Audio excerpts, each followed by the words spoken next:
Bismillahirrahmanirrahim. Assalamualaikum warahmatullahi wabarakatuh. Alhamdulillah, wassalatu wassalamu ala rasulillah wa ala alihi wa sahbihi wa man walah wa ba'du. Pemirsa, dimanapun Anda berada, berjumpa kembali dalam edisi Aku Suka pada hari yang ke-7 di bulan Ramadan ini, tahun 1441 Hijrah. Kita bermohon pada Allah Subhanahu wa Ta'ala, semoga seluruh ibadah kita dari sejak awal puasa di hari Jumat yang baik itu sampai dengan saat ini berkenan diterima oleh Allah Subhanahu wa Ta'ala dengan penerimaan terbaik. Kita juga mendoakan semoga saudara-saudari kita yang diuji dengan penyakit segera disembuhkan, wabah segera diangkat, dan yang paling utama kita diberikan kekuatan untuk bisa menggali hikmah dari setiap musibah yang Allah ujikan kepada kita semua untuk membangun kedekatan dan ketaatan kita kepada Allah Subhanahu wa Ta'ala. Dalam konteks itu, mari kita teruskan kajian dan peluasan wawasan kita terkait dengan amalan-amalan utama yang bisa kita maksimalkan di bulan Ramadan sesuai dengan tuntunan Rasulullah Sallallahu Alaihi Wasallam. Baik, di pertemuan yang lalu kita telah uraikan tentang rahasia penulaian sholat malam khusus di bulan Ramadan yang dikenal dengan Qiyam al-Lail. Baik. Yang sifatnya kita sebut dengan nama tarawih, ini sifatnya. Ya, dari kata tarwiha telah saya uraikan sepenuhnya. Bagi Anda yang kiranya baru menyimak, kami sangat berharap untuk bisa mengkaji pada kajian yang terdahulu supaya ada ketersambungan dengan materi saat ini. Baik, ada satu persoalan yang seringkali ditanyakan oleh sementara saudara-saudari kita. Kemarin telah saya jelaskan, qiyam adalah nama umum bagi sholat yang ditunaikan dari sejak dimulai waktu malam, yaitu pada waktu Isya. Kalau saya tuliskan di sini, Isya, kan? Yang terbentang sampai menjelang fajar. Ya, kalau saya tuliskan di sini pakai bahasa Arabnya seperti ini, fajar. Di sini al-Isya, misalnya. Baik. Fokus baik-baik. Waktu sangat terbentang sampai menjelang fajar. Atau kalau kita ingin batasi supaya tidak mepet dengan fajarnya, maka waktu singkat menjelang fajar disebut dengan sahar. Ya, saharun. Waktu singkat menjelang fajar. Ini kalau kita durasikan kisaran 15 paling maksimal sampai 30 menit ya sebelum fajar. Waktu yang dari ba'da Isya sampai ke sahar ini kalau kita ambil batas kehati-hatian, ini yang disebut dengan lail, al-lail. Ya. Jika Anda ingin tunaikan sholat di jenjang waktu ini, kita telah sepakati dari kalimat Nabi di hadis Al-Bukhari nomor hadis 37 itu, bahwa kalimatnya berbunyi man qama ramadhana. Sifatnya disebut dengan qiyam. Jika Anda ingin tunaikan qiyam, sholat di malam-malam Ramadan, ya, di malam-malam Ramadan, bahasa Arabnya malam itu lail, maka waktunya sangat terbentang dari ba'da Isya sampai menjelang fajar. Ya, dengan batas ini untuk kehati-hatian ke fajar. Sampai Anda bisa tunaikan witir. Nabi gunakan kata qiyam dengan penggunaan kata dasarnya qoma itu untuk memberikan fleksibilitas. Mungkin ada di antara kita yang terlampau lelah karena bekerja baru pulang, jangan paksakan karena sholat yang ditunaikan dalam keadaan lelah, mengantuk, tak akan maksimal. Sulit untuk membangun rasa kekuatan diri sehingga bisa beristighfar dengan baik di hadapan Allah Subhanahu wa Ta'ala. Anda bisa istirahat dulu, Anda bisa tidur sejenak misalnya, ya. Lalu Anda tunaikan setelah tidur, Anda bangun misalnya menjelang waktu-waktu ke sahar, taruhlah Anda bangun jam 2.30, ya, kan mustahil dari bangun langsung sholat. Ya, orang bangun kan nggak ada orang bangun langsung sholat. Pasti orang bangun, duduk sejenak, kan? Kemudian dia berwudu dulu, sebelumnya bersih-bersih, baru menunaikan sholat. Mungkin sholatnya dimulai sekitar jam 3, saya kira akan sangat cukup mungkin, ya setengah jam, ataupun 1 jam sampai ke jam 4 menjelang fajar tiba. Nah, jika Anda tunaikan setelah tidur dulu, maka keadaan sholatnya disebut dengan tahajud namanya. Ya kan? Tahajud. Nah, ini namanya. Dari kata hajada, akar kata utamanya ditambah ta di depannya, ditasydidkan huruf sebelum akhirnya. Tahajud.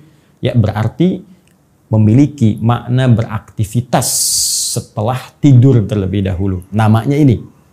Hanya dalam skala waktunya masih dalam konteks waktu qiyam. Hanya ditunaikan setelah tidur terlebih dahulu. Sifat penunaian sholatnya tetap menggunakan sifat tarawih. Jadi ini disebut dengan tarawih. Kan? Nah, sekarang soalannya muncul, Ustadz, kalau saya tunaikan ya qiyam ini sebelum saya tidur ba'da isya, saya ingin langsung setelah sholat sunnah ba'da isya, saya tunaikan qiyam Ramadannya. Ya, kerjakan, tunaikan, sempurna, ditutup dengan witir kemudian. Lalu saya tidur. Maka pertanyaannya, kalau saya bangun sebelum waktu sahar ini, ya, kita contohkan fajarnya 4.35 misalnya, ya, maka mengambil waktu saharnya kurang lebih jam 4:05, ya kan? Nah, 04:05, baik waktu Indonesia bagian barat atau disesuaikan dengan waktu yang lainnya. Kemudian saya bangun ternyata jam 3 misalnya, 03:00, setelah menunaikan qiyam sebelumnya dan insya Allah dengan sifat tarawih. Apakah boleh saya kemudian menunaikan tahajud lagi di malam ini? Ya, bolehkah kemudian menunaikan tahajud setelah saya menunaikan qiyam sebelum tidur? Jawabannya sangat singkat, padat, boleh. Silahkan. Ya, dan tidak ada perbedaan pendapat dalam kebolehan ini. Yang berbeda hanya persoalan witirnya saja. Apakah witir lagi atau tidak? Kan? Ini langsung bahkan ada petunjuknya dari Nabi SAW dalam satu kejadian ketika Nabi telah menunaikan qiyam di sholat malamnya. Kemudian beliau istirahat sejenak. Setelah beliau selesai witir, diduga fajar tiba, tapi ternyata setelah dicek, fajar belum tiba. Maka beliau tunaikan lagi sholat 2 rakaat. Setelah tuntas 2 rakaat itu ternyata azan kemudian. Ya, azan subuh. Allahu Akbar, Allahu Akbar. Ini situasi di luar Ramadan, bukan saat Ramadan. Baik, ketika beliau menunaikan ini, tiba kemudian azan. Maka selesai beliau menunaikan sholat, kemudian menunaikan 2 rakaat sebelum subuh, lalu dilanjut ke sholat subuhnya. Nah, jadi di sini para ulama memberikan kesimpulan tidak ada persoalan jika seseorang ingin menunaikan qiyamnya ba'da isya, lantas kemudian ditambah dengan malamnya dia bangun tahajud jika ingin ia kerjakan, tapi ini pun dalam konteks tidak membebani ya bagi seseorang, sehingga dengan itu tidak memberikan dampak lemahnya aktivitas di esok harinya. Jangan sampai karena alasan malamnya tahajud lagi, besoknya pekerjaan jadi malas, gitu kan? Nah, kemudian aktivitas tidak terlaksana dengan baik. Karena itu Nabi memberikan contoh kepada kita memaksimalkan salah satu, imma sebelum istirahat atau setelahnya, supaya kita bisa maksimal juga fresh esok harinya menunaikan aktivitas yang kita kerjakan. Tinggal persoalan witirnya, apakah witirnya ditunaikan lagi atau tidak. Ya, sebagian ulama berpendapat, khususnya dari mazhab Hambali, berpendapat secara tekstual pada kejadian tadi, tak usah sholat witir lagi. Ya, tidak usah sholat witir lagi. Kenapa? Karena zahirnya yang terlihat, kasat matanya yang nampak bahwa Nabi setelah sholat 2 rakaat tadi, ya beliau witir, kemudian tahu bahwa fajar belum tiba, beliau sholat 2 rakaat lagi, dan tidak ditutup dengan witir. Maka ada yang menyimpulkan, silahkan tambah tahajud, tapi tak perlu witir lagi karena sebelumnya sudah selesai. Ini bagian yang pertama. Yang kedua pun ada yang berpendapat, tak ada masalah kalau ingin witir lagi.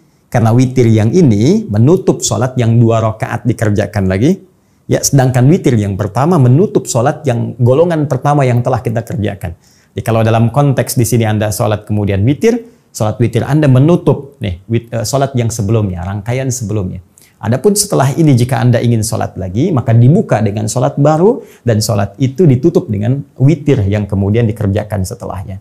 Adapun menjawab pertanyaan yang pertama tadi, kan Nabi tidak sholat witir. Patut diduga beliau tidak witir itu karena adzan telah berkumandang. Karena itu tak ada kesempatan menunaikannya. Ya, dengan demikian golongan kedua berpendapat, kalaupun adzannya masih panjang atau ada sekat waktunya terlihat atau nampak, mungkin Nabi pun akan mengerjakan witirnya. Ini hanya perbedaan pendapat saja. Ya, kalau Anda ingin tunaikan tak ada masalah, tidak pun tak ada masalah. Yang salah? Bukan yang tidak sholat, karena ini pun sifatnya sunnah. Ya, tidak ada orang nggak sholat sunnah dibilang salah dan dosa. Ya, sunnah itu kan kalau dikerjakan berpahala, tak mampu pun tidak mengapa. Jadi jangan berdebat pada sesuatu yang tidak meningkatkan keilmuan kita, tidak menguatkan iman kita, dan tidak menambah wawasan kita. Cukup apa yang kita pilih, itu yang kita ikuti dan hormati pilihan orang lain. Selesai. Baik. Nah, ini tuntas persoalan ini. Mudah-mudahan tahun depan pertanyaan ini tidak berulang. Ya, kalau tidak saya akan pijit bel. Pepeo mengulang pertanyaan sebelumnya. Oke ya. Baik, yuk kita lihat ke sini. Baik teman-teman, sekarang tersisa pernyataan. Ini sudah kita bahas, ya kan? Ba'da Isya tak perlu dibahas karena ini sudah jadi kewajiban yang kita tunaikan tiap waktu. Kita seharusnya lebih mengerti. Ba'da Isya telah kita tuntaskan qiyam. Ini juga fajar telah kita keluarkan, tahajud telah kita sampaikan. Sekarang yang paling menarik, antara jeda lail ke fajar ada waktu singkat menjelang fajar, disebut dengan sahar. Jamaknya ashar. Asharun. Ya, ini jamaknya. Jadi ini bentuk tunggalnya saharun. Ingat, jangan salah baca ya. Ini ada sihrun, ada saharun. Itu beda. Ya, ini disebut dengan saharun, jamaknya asharun. Kita kembalikan ke sini. Sahar adalah waktu singkat menjelang fajar. Batas antara lail dan fajar. Tadi saya tuliskan kisaran 15-30 menit lah. Kurang lebih demikian. Baik. Aktivitas yang dikerjakan di waktu sahar disebut dengan sahur namanya. Ya, aktivitasnya disebut apa? Sahur. Nah. Jelas? Baik, jadi ketika Nabi dalam hadis sahih mengatakan tasahharu fa inna fis sahuri barakah. Silahkan makan di waktu sahar. Demikian cara menerjemahkannya. Ya. Makanlah kalian di waktu sahar. Ya, di waktu sahar. Nah, sehingga dipopulerkan makan sahur, makan sahur, makan sahur. Sahur gitu ya. Nah, sahur itu artinya makan yang ditunaikan di waktu sahar. Kalau Anda bisa kerjakan makan di waktu sahar ini, maka kata Nabi, fa inna fis sahuri barakah. Anda bisa mendapatkan berkah. Kita tulis dengan bahasa Arabnya barakah. Ini redaksi hadisnya. Fa inna fis sahuri barakah. Apa itu barakah? Ya. Barakah itu secara singkat ziyadatul khair. Ya, ziyadatul khair, bertambahnya nilai suatu kebaikan. Ziyadatul khair. Kurang lebih begini tulisannya. Ya. Ziyadatul khair. Ya. Bertambahnya satu nilai kebaikan. Nilai positif.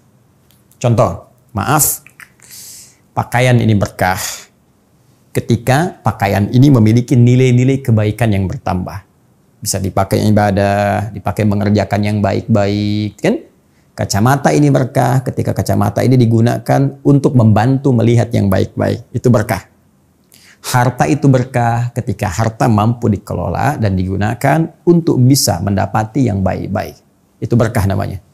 Ya, sedikit tapi berkah. Sedikit terlihatnya tapi manfaatnya banyak. Itu berkah namanya. Di sini Nabi katakan ada makan yang berkah. Ada yang makan di waktu sahar yang saat dikerjakan akan menambah nilai-nilai kebaikan yang mampu kita kerjakan. Nah, apa rahasia di balik kebaikan itu? Mari kita gali beberapa bagian menurut paparan di antara para ulama-ulama kita. Satu, dari aspek fisik. Ya. Lebih tepatnya aspek kekuatan fisik. Orang yang makan di waktu sahar yang disebut dengan sahur itu, ya misal kisaran 15-30 menit sebelum azan berlangsung, sebelum waktu fajar tiba, itu dari segi kekuatan fisik akan lebih kuat dia bisa menahan lapar dan haus. Ya? Karena lebih kecil durasinya sampai ke maghrib dibandingkan dengan orang yang makan di waktu lebih awal dibandingkan waktu sahar. Jadi kalau ada orang makan jam 3 misalnya, 03, ya 03.00. Ini kalau mengacu pada konteks penamaan ini secara bahasa dan rumus Nabi, sebetulnya kalau waktunya jam 3, fajarnya jam 4.35, ini belum bisa disebut makan sahur. Ini disebut makan lail namanya. Makan malam-malam. Ya. Jadi kalau ada dari masjid jam 3 bilang sahur, sahur, Anda bisa bilang belum, belum. Tapi mungkin bukan itu. Maksudnya mengingatkan dari masjid. Ayo cepat siap-siap mau sahur di waktu sahar. Ya. Nah, kita hitung sekarang. Anda makan jam 3. Maghrib misalnya sekarang jam 17.50. Tuh. Berapa jam bisa menahan lapar ke sini? Ya? 14 jam 50 menit. Kalau kita mau fair kemudian tinggal dikurangi saja. Cukup lama kita tahan. Tapi kalau Anda jadikan jam 3, makan jam 4 misalnya. Naik 1 jam. Atau 4.10 misalnya. Anda tinggal kurangi saja. Maka durasi untuk menahan lapar itu dan durasi untuk mengumpulkan tenaga dalam tubuh kita itu semakin pendek waktunya berbanding dengan terbalik semakin kuat tenaga kita. Karena aktivitas yang kita tempuh disuplai dengan tenaga yang cukup dengan waktu yang cukup singkat dibanding sebelumnya. Maka energi itu yang bisa kita gunakan untuk banyak beribadah. Baca Qurannya enak, zikirnya enak, risetnya enak, kan? Beraktivitasnya enak. Tapi kalau lebih dini Anda makannya, maka energi kita akan banyak terkuras. Mikir sesuatu terkuras, berjalan terkuras. Kalau sudah banyak terkuras, maka persamaannya energi banyak keluar, lemah keadaan fisik kita. Ini yang menyebabkan banyak orang sering banyak istirahat, ingin tidur. Ya, beda antara tiduran dengan tidur, itu berbeda. Tiduran mungkin singkat, 5 menit itu tiduran, tapi 50 menit itu tidur namanya. Saya mau tiduran dulu, tapi 1 jam tidur namanya itu. Jelas ya? Nah ini yang ingin saya tekankan, satu ini. Yang kedua teman-teman, keberkahannya, nilai kebaikannya ada pada satu rahasia besar yang langsung diisyaratkan dalam Al-Quran, bahkan dikuatkan oleh Nabi SAW, bahwa waktu sahar ini waktu yang sangat istimewa dan waktu yang sangat mustajab untuk dikabulkannya doa. Ya, bahkan Allah langsung menyampaikan, ibadi hambaku, siapa yang meminta kepadaku, aku berikan. Siapa yang bermohon, aku kabulkan. Man istaghfara liya, siapa yang istighfar, minta ampun kepadaku, ghafartulah, aku ampuni semua dosa-dosanya. Maka tidak ada yang paling indah ketika Anda makan misalnya. Ya, Anda makan jam 4, 15 menit cukuplah paling lama. Jangan banyak ngobrol-ngobrol. Waktu sahur bukan untuk diskusi. Ya kan? Anda selesaikan makannya 15 menit. Ada sisa 15 menit sebelum fajar. Anda bisa perbanyak doa kepada Allah Subhanahu wa Ta'ala. Duduk bersama keluarga. Ajak sama-sama. Minta sama Allah. Mau minta apa? Ya Allah, angkat wabah yang tengah kami hadapi saat ini. Ampuni dosa-dosa kami jikalau kami banyak salah. Yang dengan kesalahan itu banyak ujian yang sulit kami hadapi saat ini. Walaupun kami mampu ya Allah, dengan keyakinan kami bahwa Engkau tidak mungkin menurunkan ujian kalau kami tidak mampu mengatasinya. Minta. Ya Allah, kami mohon jadikan keluarga kami keluarga penghafal Al-Quran. Ya Allah, jadikan kemudahan bagi ayahanda untuk mencari rezeki. Berikan kesabaran pada keluarga ketika diuji dengan persoalan-persoalan yang tengah kami hadapi. Minta. Itu waktu yang paling indah. Nah, jika ada satu tawaran 15 menit atau kurang dari itu, kemudian Anda diberikan kesempatan memohon dan saat itu akan dikabulkan. Kira-kira Anda mau minta apa? Waktunya hanya 15 menit atau kurang daripada itu. Anda silahkan minta. Apapun yang Anda minta akan dikabulkan. Ini mirip, Anda diberi waktu 15 menit, kasih uang nih. 10 miliar. Mau beli apa aja silahkan. Hah? Saya yakin semua akan sibuk ingin mencari ini, mencari itu. Ada yang pengen minta dunia, pengen minta ini, minta akhirat, minta surga. Tapi ada satu yang diajarkan oleh Al-Quran.